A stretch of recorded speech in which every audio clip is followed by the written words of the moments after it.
Well, Niall, the last year has been really tough for travel and tourism worldwide, not just here in Ireland. But I suppose we were at the outset hoping for some growth, however modest, this year, and that looks as if it's not going to happen in 2010 at least. So let's start with our biggest overseas market and our biggest difficulty, because it's our biggest market, Britain. We're now looking at 20 consecutive months of decline and a probable loss of 1 million visitors from Britain over a 3-year period. And furthermore, in the pure holiday market sector, really we haven't seen growth there for almost a decade. So what's wrong, and what needs to be done in our biggest, most important market to reverse this trend? All right, thanks, Eamon. There's no doubt that we've got off to the most difficult start imaginable in 2010. We've seen declines in the first 5 months of 2010. We've had pretty poor weather conditions, compounded by volcanic ash in April and May. To understand what's happening with Britain, we need to look at the Britain outbound market.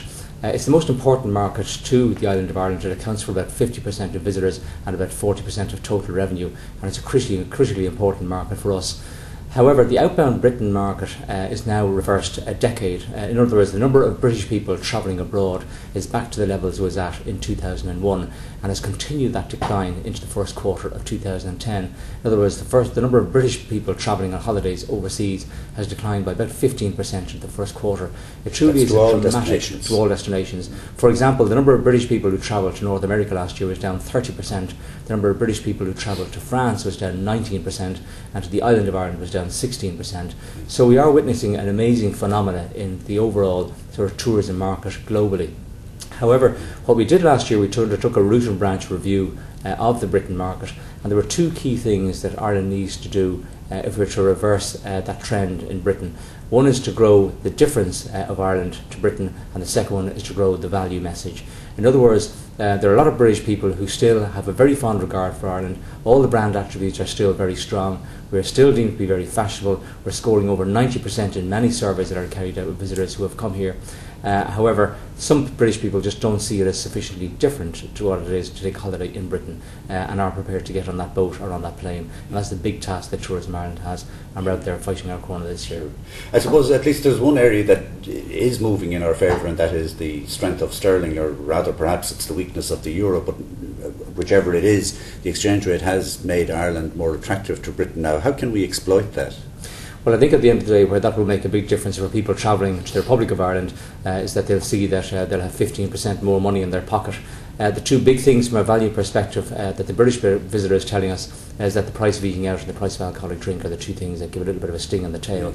So I think that's an automatic win for people travelling here.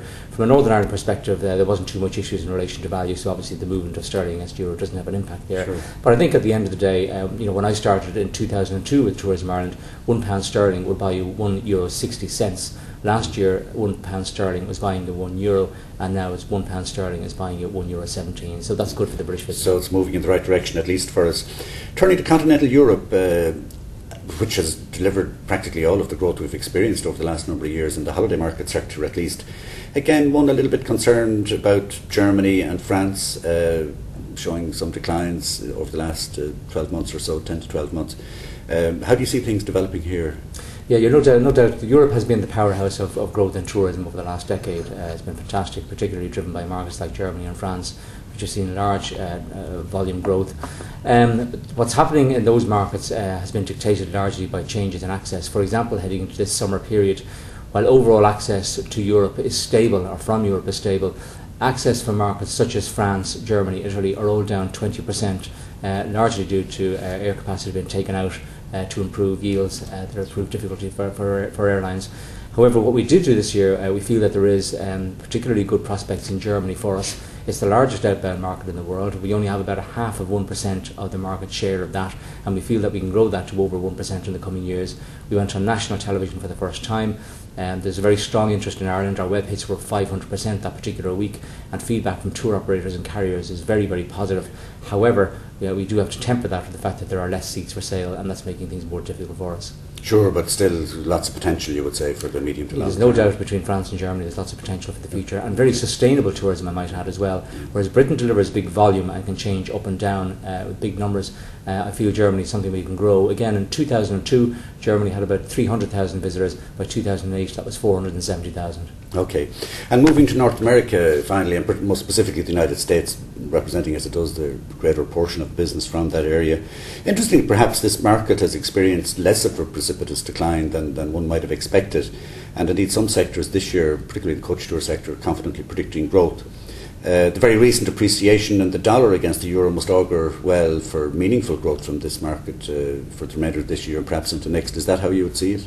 I think that's a fair summary of it, yeah. I mean, the decline in North America started earlier than other markets, and I think the recovery there is going to start sooner too. I was out there last week. There's a very buoyant mood amongst the carriers and the operators. However, again, that must be put against the backdrop of a 22% decline in access in the winter and about a 16% decline in access this summer. And we've seen yesterday the announcement by Aer Lingus, which will be halting services to Shannon for a 10-week period from January to March. So I wouldn't want to overestimate it. Do you think that's significant, that winter suspension? I think it's still, I mean, it'll be tempered somewhat by the fact that Delta are going to fly from JFK into Shannon during this winter, which they didn't last winter, so that'll mitigate some of the losses. But I think it's just part of a trend that's been ongoing for the last 2 years of airlines consolidating routes and pulling back on services where they're not making money, and that causes it more difficulty for us. I would say, however, heading into the summer period, that there is very strong demand at the moment. I expect North America to return to growth in the second half of 2010. I think the currency again will be a factor that won't just motivate people to come here. When they do come here, they'll have 30% more money than they had last year, because the dollar last year 155, now 122. Sure, yeah, that's very significant.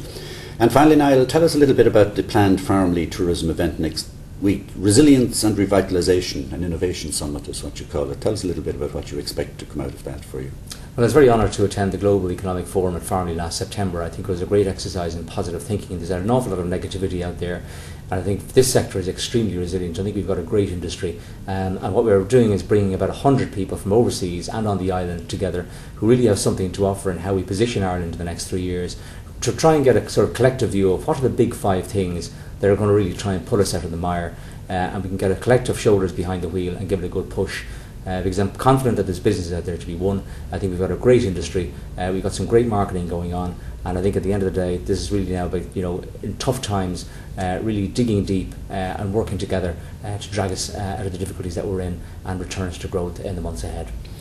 Well, thank you for that overview, Niall, and I think that we will see this year a bottoming out of what has been an awful down period for Irish tourism, but I mean, we have to remain confident and we have to remain positive that we can get this back to sustainable growth, and I'm certain that we can do that. I suppose the one area that concerns people most is the British market, and that's going to be a tough call because their own economic situation is not good at this stage. But do you think that we will actually see Britain bottom out sometime later this year? I do. I think the budget next week is going to be absolutely critical because it needs to sort out what's in the heads of the British consumer, so to speak, in terms of consumer confidence. But there's no doubt about it that we have thrown the kitchen sink at the British market this year in terms of innovation and new campaigns. We have campaigns with 6 sea carriers, 30 air carriers, to try and encourage people that it's easy to get here, it's very cheap to get here, and there's good value on the ground when you do arrive. Particularly now, of course. Particularly at the moment. And I do think as well, the good weather we're having at the moment, with the way the exchange rate has gone, with the short booking time is an enormous phenomenon at the moment. I mean, there are carriers out there who can't see beyond 4 weeks. 60% of the business is won during the summer season, and there's everything to play for, and we're not giving up. We have to keep at it, and with a bit of luck, we might just get a turn this summer. Great, thank you, Niall. Thanks, Eamon.